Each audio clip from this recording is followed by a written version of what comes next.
Hello everyone. तो आज की वीडियो के अंदर हम अपना नेक्स्ट जो लेसन प्लान है वो डिस्कस करने वाले हैं। इससे पहले जो क्या हमने हिंदी की और भी बहुत सारे लेसन प्लान डिस्कस कर लिए हैं। अगर आपको वो देखने हैं तो ये लेसन प्लान देखने के बाद आप वो सारे लेसन प्लान भी देख सकते हैं। वो सारे जो लेसन प्लान आपको इस चैनल के ऊपर ही मिल जाएंगे और आप जो क्या है उसके लिए चैनल के ऊपर जाएं और साथ में आप जो क्या है डायरेक्ट प्लेलिस्ट में जाकर भी वो सारे लेसन प्लान देख सकते हैं। आपको हर एक सब्जेक्ट की अलग से प्लेलिस्ट मिल जाएगी। साथ में आपको इस वीडियो के डिस्क्रिप्शन के अंदर भी मैं उन सब जो लेसन प्लान है उनका लिंक डाल दूंगी, तो आप वहाँ से भी वो सारे लेसन प्लान देख सकते हैं। तो वीडियो में आगे बढ़ने से पहले अगर आप चैनल के ऊपर न्यू हैं तो वीडियो को लाइक कर दें और चैनल को सब्सक्राइब भी कर दें। साथ में आपको ये लेसन प्लान कैसा लगा ये आप कमेंट करके बता सकते हैं। तो स्टार्ट करते हैं आज का लेसन प्लान। लेसन प्लान बनाने के लिए सबसे पहले हमें जनरल इन्फॉर्मेशन लिखनी होती है। तो जनरल इन्फॉर्मेशन में हम कौन कौन सी चीज़ें लिखेंगे हम पहले वो डिस्कस करेंगे। तो सबसे पहले हमें यहाँ पर लिखनी होती है दैनिक पाठ्य योजना संख्या। आप लिख सकते हैं कि आपका कौन सा लेसन प्लान नंबर है। उसके बाद आपको यहाँ पर डेट डालनी होती है कि किस डेट को आप ये अपना लेसन प्लान बना रहे हैं। उसके बाद आपको यहाँ पर लिखना होता है विषय कि आप कौन से सब्जेक्ट का लेसन प्लान बना रहे हैं। तो हम जो लेसन प्लान बना रहे हैं वो है हिंदी सब्जेक्ट का।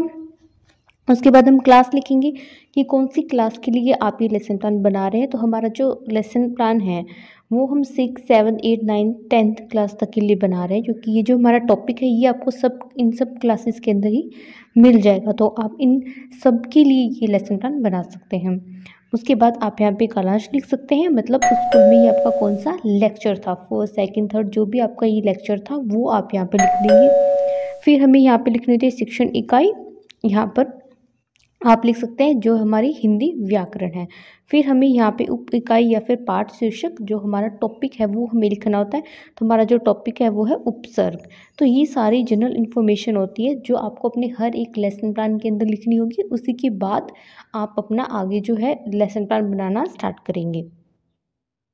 आई होप कि इतना आप सबको अच्छे से समझ में आ गया होगा। जो फर्स्ट टाइम लेसन प्लान बना रहे हैं वो बच्चे सारा जो वीडियो है उसको कंप्लीट ध्यान से सुन लें, जिससे वो कोई भी पॉइंट मिस ना करें और उनका जो लेसन प्लान है उसमें कोई भी जगह गलती ना हो।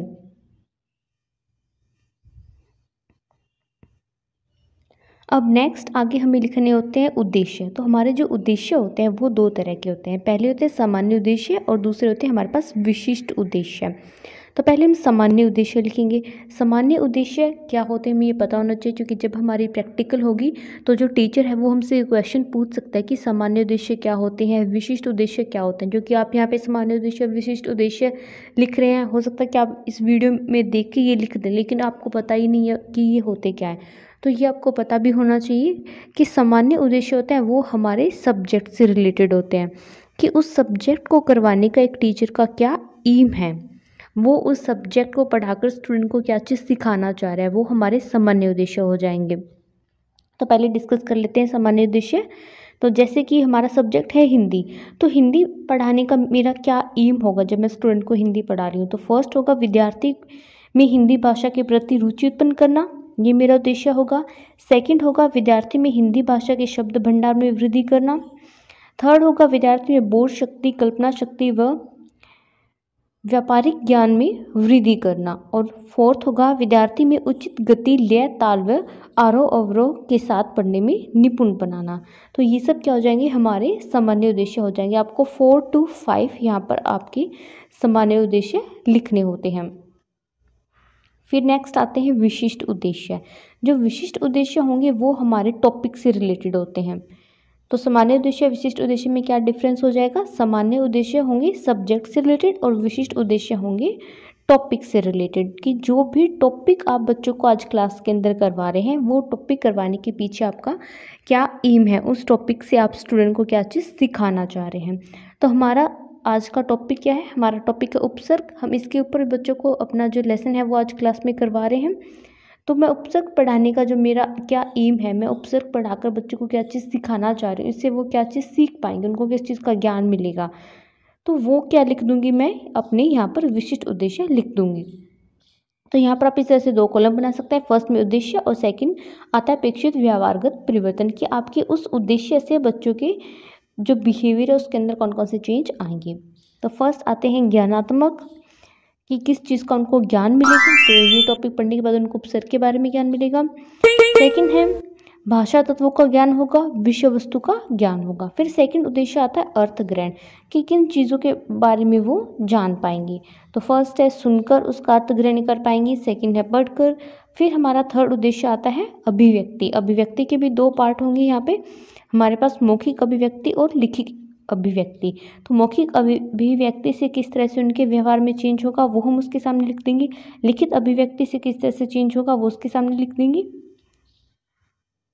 फिर आते हैं रचनात्मक उद्देश्य और उसके बाद आता है फिफ्थ कौशलात्मक उद्देश्य। तो इस तरह से हम अपने यहाँ पर जो उद्देश्य है वो लिख देंगे। फिर हमें लिखनी होती है सहायक सामग्री की, बच्चों को जो ये टॉपिक है ये करवाने के लिए हमने कौन कौन सी सहायक सामग्री का यूज़ किया है। तो पहले आपको यहाँ पर जैसे कि चौक, डस्टर, ब्लैक बोर्ड आप जो भी क्लास में यूज़ करते हैं तो वो क्या होती है आपकी सहायक सामग्री होती है। अगर आपने ये टॉपिक करवाने के लिए कुछ भी इस तरह का मटेरियल यूज़ किया तो वो आप यहाँ पर लिखेंगे। उसके बाद हमें शिक्षण विधि प्रविधि लिखनी कि हम जो बच्चों को करवा रहे हैं वहाँ पर हम कौन सी शिक्षण विधि का यूज़ कर रहे हैं। तो यहाँ पर हम लिख देंगे आगमन निगमन विधि और प्रश्नोत्तर विधि। फिर नेक्स्ट पॉइंट हमें लिखना होता है, जो हमारा फिफ्थ पॉइंट है वो होता है पूर्व ज्ञान। हमें जो क्या स्टूडेंट की यहाँ पर पूर्व ज्ञान परीक्षण करना होता है, उनकी प्रीवियस नॉलेज को टेस्ट करना होता है कि इस टॉपिक के बारे में बच्चों को पहले से कितना पता है। जब आपको ये पता होगा कि स्टूडेंट को पहले से कितना पता है, उसी के बेस के ऊपर ही आप अपना जो क्या आगे टॉपिक स्टार्ट कर पाएंगे। तो सबसे पहले आपको उनकी प्रीवियस नॉलेज यहाँ पर टेस्ट करनी होती है। और एक बात का आपको ध्यान रखना है कि जो भी पॉइंट मैं जिस तरह से आपको बता रही हूँ आपको उसी तरह से ये लाइन में लिखने होंगे। ये नहीं कोई भी आप पूर्व ज्ञान पहले लिख दो सहायक सामग्री बाद में लिखो, ऐसा नहीं करना है। जो चीज़ें एक सीरीज़ के अंदर है आपको उसी सीरीज़ के अंदर वो लिखनी है। आप चाहे तो सहायक सामग्री पहले लिख सकते हैं, उद्देश्य बाद में लिख सकते हैं, लेकिन जो पूर्व ज्ञान परीक्षण और जो आगे की चीज़ें बता रही हूँ ये आपको इसी तरह से सीरीज़ के अंदर लिखना होगा। तो अगर आपने अभी तक वीडियो को लाइक नहीं किया तो वीडियो को लाइक कर दें और चैनल को सब्सक्राइब कर दें। साथ में ये आपको लेसन प्लान कैसा लगा ये आप कमेंट करके बता सकते हैं।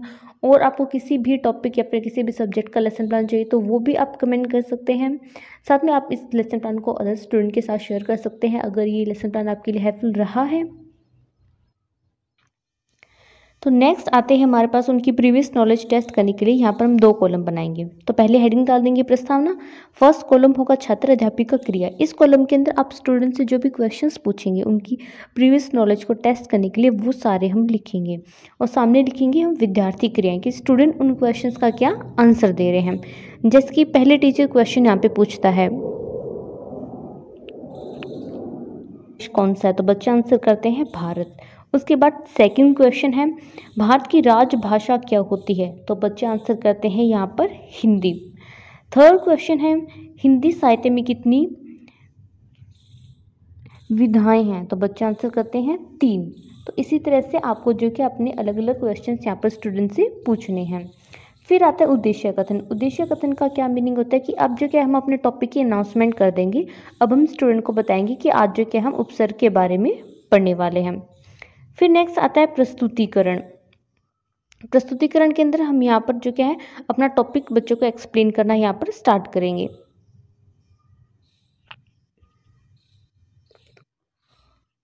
तो यहाँ पर जो क्या है जैसे कि जो टीचर है बच्चों को कुछ वाक्य देता है और उनमें कुछ पॉइंट जो क्या है उनको अंडरलाइन भी करता है। जैसे कि पहला वाक्य है गीता अनपढ़ लड़की है, तो यहाँ पर आप अनपढ़ को अंडरलाइन कर देंगे।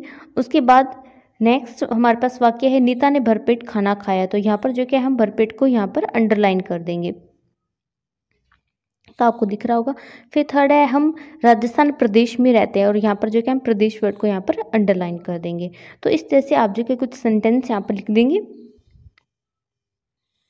फिर यहाँ पर जो क्या आप इस तरह से कॉलम बना लेंगे। फर्स्ट कॉलम आपका होगा अध्ययन बिंदु, सेकंड कॉलम होगा छात्र अध्यापिका क्रिया और थर्ड कॉलम यहाँ पर हमारे पास होगा विद्यार्थी क्रियाएं। और आप फोर्थ कॉलम भी बना सकते हैं जो आप अपने ब्लैक बोर्ड वर्क के लिए यहाँ पर बना लेंगे अगर आप बनाना चाहें तो अध्ययन बिंदु के अंदर ये जो कॉलम है उसके अंदर आपको क्या चीज़ें लिखनी है, यहाँ पर जो कि आपको अपने मेन पॉइंट्स लिखने हैं। आप जो भी टॉपिक बच्चों को करवा रहे हैं उसमें कुछ अगर मेन पॉइंट हैं हमारे तो वो सारे हम यहाँ पर लिख देंगे। एक तरह से ये हमारी हेडिंग्स होंगी। सेकंड कॉलम आता है छात्र अध्यापिका क्रियाएं, और लड़की अगर ये लेसन प्लान बना रहे हैं तो वो छात्र अध्यापक लिखेंगे। छात्र अध्यापिका क्रिया क्या होता है कि यहाँ पर एक टीचर की क्लासरूम के अंदर क्या एक्टिविटी है, टीचर स्टूडेंट को जो टॉपिक है वो एक्सप्लेन कर रहा है या फिर टीचर स्टूडेंट से कोई क्वेश्चंस पूछ रहा है, तो ये हमारे छात्र अध्यापिका क्रिया होंगी। थर्ड होंगी विद्यार्थी क्रियाएं। यहाँ पर आपको क्लासरूम के अंदर स्टूडेंट की एक्टिविटी लिखनी है कि क्लासरूम के अंदर स्टूडेंट क्या कर रहे हैं, वो किसी टॉपिक को अच्छे से सुन रहे हैं या फिर वो टीचर के किसी क्वेश्चन का आंसर दे रहे हैं, तो ये हमारी विद्यार्थी क्रियाएं हो जाएंगी। जैसे कि फर्स्ट यहाँ पर टीचर क्वेश्चन पूछता है, गीता अनपढ़ लड़की है, यहाँ पर एक वाक्य लिखता है। अब टीचर जो क्या बच्चों से क्वेश्चन पूछेगा, प्रस्तुत वाक्य में रेखांकित शब्द कौन सा है, तो जैसे कि हमने यहाँ पे अनपढ़ वर्ड को अंडरलाइन किया था, तो बच्चे आंसर करते हैं अनपढ़। अब टीचर यहाँ पे क्वेश्चन पूछता है कि अनपढ़ किन दो शब्दों से मिलकर बना है, तो बच्चे आंसर करते हैं अन प्लस पढ़। फिर यहाँ पे टीचर नेक्स्ट क्वेश्चन पूछता है कि अनपढ़ में कौन सा उपसर्ग है, तो बच्चे आंसर करते हैं अन। उसके बाद है टीचर पूछता है कि पढ़ शब्द के आगे अन उपसर्ग लगाने से क्या हुआ, तो इससे बच्चे आंसर करते हैं अर्थ परिवर्तन। मतलब बच्चों को उपसर्ग के बारे में कुछ चीज़ें यहाँ पर अच्छे से पता है। फिर इसी तरह आप नेक्स्ट वाक्य जो हमने लिखा था वो लिखेंगे और बच्चों से उसी तरह से यहाँ पर आप उनसे क्वेश्चंस पूछेंगे। तो इस तरह से आप उनसे क्वेश्चन पूछते जाएंगे। और अब हमारा थर्ड वाक्य है, आप वीडियो को पॉज करके आराम से ये जो सारे पॉइंट्स हैं वो लिख सकते हैं। अगर आपको किसी तरह का कोई डाउट है तो वो आप कमेंट करके पूछ सकते हैं, आपको मैं अच्छे से एक्सप्लेन कर दूंगी। फिर हमारा नेक्स्ट वाक्य है, इसी तरह से हम उससे भी क्वेश्चंस यहाँ पर स्टूडेंट से पूछ लेंगे। फिर हमारा फिफ्थ वाक्य है जो हमने बच्चों को दिया था, अब हम उसमें से स्टूडेंट से क्वेश्चंस यहाँ पर पूछेंगे और देखेंगे स्टूडेंट क्या उसका आंसर दे रहे हैं।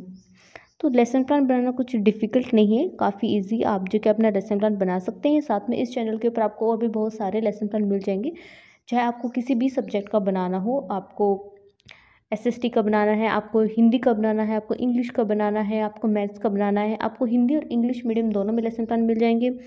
साथ में आपको प्रैक्टिकल से रिलेटेड भी मटेरियल मिल जाएगा और साथ में आपको चार्ट्स के लिए भी अगर आइडियाज़ चाहिए तो उसके लिए भी एक अलग से वीडियो मैंने बना रखी है जहाँ पे आप चार्ट्स के लिए आइडियाज़ देख सकते हैं, क्योंकि बीएड में आपको चार्ट भी बनाने होते हैं। तो वो जो चार्ट मैंने अपलोड किए वो काफ़ी ईजी है, आप बना भी सकते हैं, उनको अच्छे से एक्सप्लेन भी कर सकते हैं।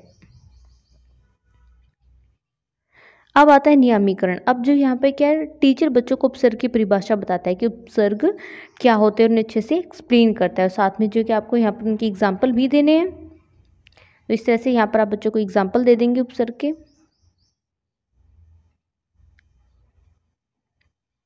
और फिर लास्ट में जो कि आपको यहाँ पर बच्चों से कुछ मूल्यांकन प्रश्न भी पूछने होते हैं, ये आप लास्ट में पूछेंगे, ये देखने के लिए कि आपने जो भी आज क्लास में बच्चों को करवाया है वो उनको समझ में आया है फिर नहीं आया है। तो इस तरह से आप स्टूडेंट से क्वेश्चन पूछ लेंगे। और वीडियो में आगे बढ़ने से पहले अगर आपने अभी तक वीडियो को लाइक नहीं किया तो वीडियो को लाइक कर दें और चैनल को सब्सक्राइब कर दें, जिससे जो कि आपको आने वाली वीडियो का नोटिफिकेशन मिल जाएगा। और साथ में जब आप वीडियो को लाइक करते हैं और चैनल को सब्सक्राइब करते हैं, इससे जो कि हमारी वीडियोज़ आगे अदर स्टूडेंट को भी रिकमेंड होती है। तो इससे जो क्या है, आप भी अदर स्टूडेंट की हेल्प कर रहे हैं एक तरह से। और लास्ट में आप अपना होमवर्क दे देंगे। इस तरह से जो कि हमारा लेसन प्लान जो है वो कंप्लीट हो जाता है। तो आप भी अपना लेसन प्लान बनाएं और आपको लेसन प्लान कैसा लगा ये आप कमेंट करके अपना जो एक्सपीरियंस है वो शेयर कर सकते हैं।